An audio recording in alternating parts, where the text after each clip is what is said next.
Hello and welcome to another episode of Fishing in Germany. For this video, I want to go through making fish food for chum to throw out to attract the fish. And I know there's a ton of videos out there. The thing unique about this video is I'm going to show you what you can buy at a local German store for very cheap. That works very good. Um, I'll also show you a few things you can, if you have access to a military base, to a commissary. I can show you some American products as well.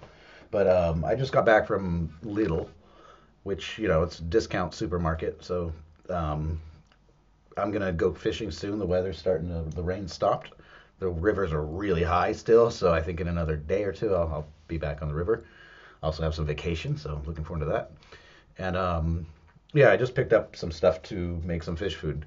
Because if you never tried this before, throwing food out in the water when you're fishing, it's really effective. If there's no fish around, you throw the food out, the fish will come. If you're using something like a cage feeder, something like this, or a method feeder, even a method feeder lead, I'll go into this stuff in another video on how I use these. But yeah, I'll use the food to fill these and also make balls of food to throw into the river, even if I'm not using these. And I mean, even if I'm fishing for pike or a predator fish that's not going to eat this stuff, it still is worth doing because you're going to attract other fish. And the fish kind of go into this feeding frenzy. It could be small bait fish, and the pike will come. The last few times I was fishing, every time I'd throw a ball out in the water, first all the bait fish start jumping, and within seconds, a pike kept jumping. I caught that pike, ate it. It was really good. And next day, another pike was there. So they were not huge. They may be like 60 centimeters or so. They're not like massive pikes. It's a smaller river too. But usually when there's smaller ones, there's going to be, it's more common to be more than one around. I think it's spots where there's a really big one. That's like their territory. But usually when that's caught, another one takes its place. But anyways, this is super effective. And I mean, you can buy pre-made fish food that you mix. I still do that because I like the consistency of those. They work really nice. And usually I'll use those to load my feeder cage or my method feeder because just the consistency is really consistent. When I make it myself, sometimes it's a little bit more sticky, sometimes it's a little bit more soggy, and it varies. It's not. I don't measure it, so it's not a perfect science. But either way, you can buy it pre-made. It's a bit more expensive, of course, and I don't feel like just dumping that into water. Even a bag would not last me very long because the more food you're putting out, as long as you keep putting out food, you're going to keep those fish coming. So let's go through this bag, and I kept the receipt so I can tell you what I paid for everything. This is maybe the most expensive thing I bought, and it's a bag. It's a kilo of muesli. They have it's a Lidl brand. There's more expensive ones. I just get the cheaper stuff. I don't think the fish really mind. This one's a mix of it's Traubennuss, so it's got nuts and there's raisins in it. But it's like typical muesli, like oatmeal and stuff. And yeah, it's a whole kilo. What did I pay for this? This was $1.49. All right, so that works. It's a Haferflocken. This is like it's almost, I don't know what it is in English. Cornflakes, sort of. Another thing that works really good. That's in the muesli anyway, so you don't have to buy all these. I usually kind of make a few batches and mix it as I go. When I run low, I mix more. And this is really cheap. What was it? It's 39 cents, okay? That's Haferflocken. And another really cheap one. Hartweizen grease. Now this, I believe, is semolina. And how much is a box? For 400 grams, it's 29 cents. There's two different types. There's like the normal to make like dumplings and stuff, and then there's one for, I guess it's more for like dessert. It's the same shit, I think. So I have tried both and see which works better. And here's another good one. Paniermehl. This is basically breadcrumbs. It's sort of like panko. It's used to make schnitzel. And this is a kilo, 1,000 grams. It was 79 cents. Um, that alone, I mean, I'll make a pretty good amount right there. So that's quite a bit. If you're going to be there for a few more days, just get a few more boxes of stuff. So that alone makes the food. There's other things I didn't come across today that if you come across them, usually it's for me, it's like, hey, it's a good price. I'll pick that up. That work well. They work good. Sometimes you'll find bird feed, like a mix of bird seed, a big bag, and it can be on sale sometimes for really cheap. That works good. Hemp seed works really good. So if you ever find that for a good price, I usually pick it up and try it out, you know. Another thing, I think this was 25 cents. Let's see. Yeah, 25 cents. I don't know how many are in here. It looks like about 10. It's vanilla sugar. Yeah, it smells really strong of vanilla. A lot of the fish food you buy has that. They use vanilla. So I usually tear up a bunch of these and throw them in there as well. Throw it in the whole mix. And I mean, I'm not going to mix it right now because I'm saving. I just got this to go fishing. So when I get to the river next, I'll make a video of mixing it. Even though there's nothing to it, you just throw it in a bucket, stir it up really good, and from there you're going to add some kind of liquid to kind of bind it together. You can use water from the river. You can use orange juice is supposed to work good. Anything sweet. You can use cola. You can use beer. You can or water if you don't have anything else. I've read a lot of things about using orange juice, or even what was it, grape soda or something, Kool-Aid, all that stuff. Main thing is just pour a little bit in at a time. Don't put too much liquid. It's really easy to overdo it. Pour that liquid in, let it sit for a few minutes, 5 minutes, and you're going to see a lot of the stuff absorbs the liquid. What I love about this semolina, this grease, it's like polenta, if you know what that is. So it swells up and it clumps really good. So it helps the stuff really bind together.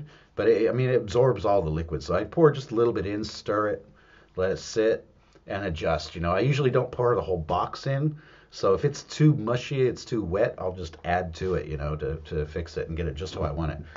Normally, since it's a river, it's kind of weird. Even I remember going with a friend there. He's just getting into fishing, and he's like, "That's stupid to throw food in the river. It's just going to float down the river." And that's true to an extent. It depends on the current you're at, you know. That's where something, you know, if the current's stronger, something like a cage feeder is gonna, or a method feeder, that's gonna make more sense. But still, when you throw the food in the area, that's what's cool about if you make the right consistency, I can make a big ball of it that's gonna sink and throw that out there, and it's gonna slowly go down the river, but it's also gonna attract fish from down the river. They're like, hey, where's this coming? It's following a trail. Other things you can add to this, that I do this every time just about, is any bread. Old stale bread, it doesn't even matter if it's a bit moldy, just rip it up and throw it in there. And you're just making, the more the better. Because normally when I'm using a cage feeder or a method feeder, I'm checking it often because it's, you want to every 15 minutes or so check it and cast again to make sure there's food in there. As long as there's food in the feeder, you're going to be getting bites usually. When there's no food in that feeder and it's just sitting there, that's when stuff starts getting boring. But yeah, the more food I have that I can keep throwing out there, the better. And if you're going to move around on a river, don't make the mistake of like trying a spot out and then going, oh, let's go upstream and try this spot out and throw food. Then you're wasting food. If you know you're going to possibly move around, start the upriver as far as you think you're going to start. And from there, move downriver. So the food you're throwing in is kind of following you, hopefully. So those are, like I said, those are all just stuff I picked up at Lidl. I mean, any place you go to, I always watch out for this kind of stuff. It looks like it's going to be cheaper. We went to a Russian store today that sells specialty stuff, and this was 69 cents for 400 grams. I have no idea what it is because it's written all in Russian. But actually, on the back, it's got German translations for the ingredients. So, Buchweizen, that's buckwheat, I think. So it's flakes of buckwheat. Here's, I can't remember what the hell that is. It's got some rice in there, which also works good. And corn, which works great. That's another thing I usually add to all this stuff. Once I mix it, I'll throw in a can of sweet corn, and that you buy it at Lidl for I don't know, it's 40, 50 cents a can or something. It's really cheap and it works really good. A lot of times I use the sweet corn for my hook bait as well.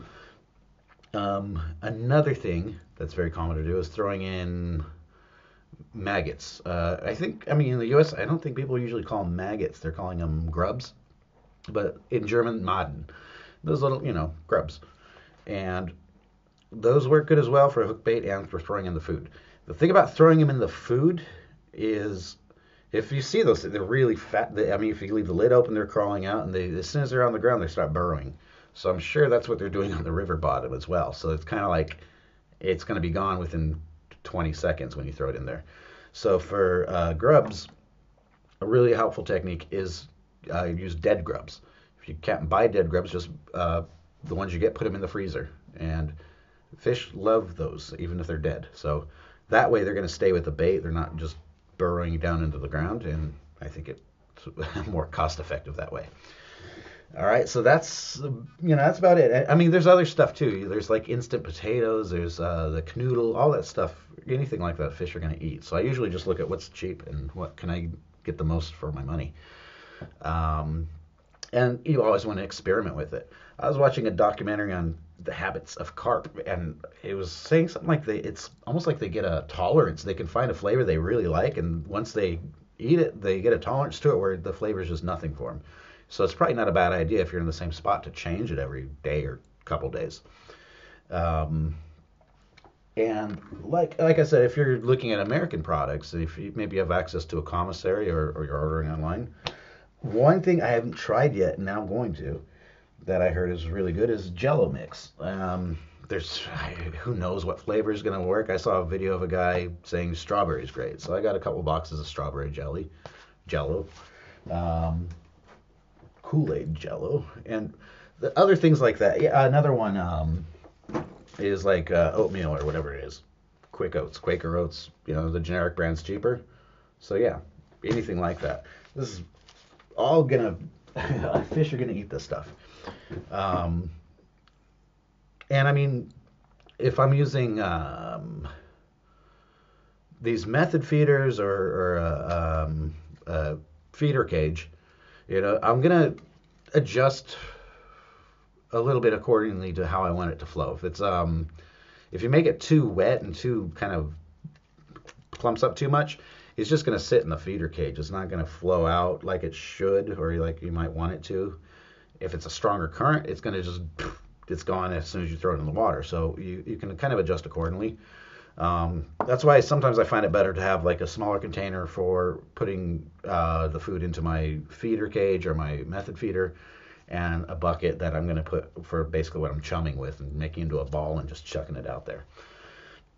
So that's it for this one. I'm trying to think if I'm forgetting anything. I don't think so. I'm sure I am, but nothing that I can remember off the top of my head. Some of these recipes, I mean, that's the thing. There's, like I said, there's tons of recipes that of people way more experienced than I am, showing you how you do it. Crushed up bolies, all that stuff you can throw in there. So, I mean, if you watch some of those videos, you get an idea of different ingredients to try out, and then you get to be this chef for the fish and hopefully catch some fish from it. All right, thanks for watching. And, I mean, this is a new channel. I realize all these are done indoors so far. Like I said, I'm going to be outside soon on the river making some new footage. But I appreciate everyone watching, and please feel free to hit like and subscribe. As I'm starting new, I can really use that right now. Thanks a lot. See you next time.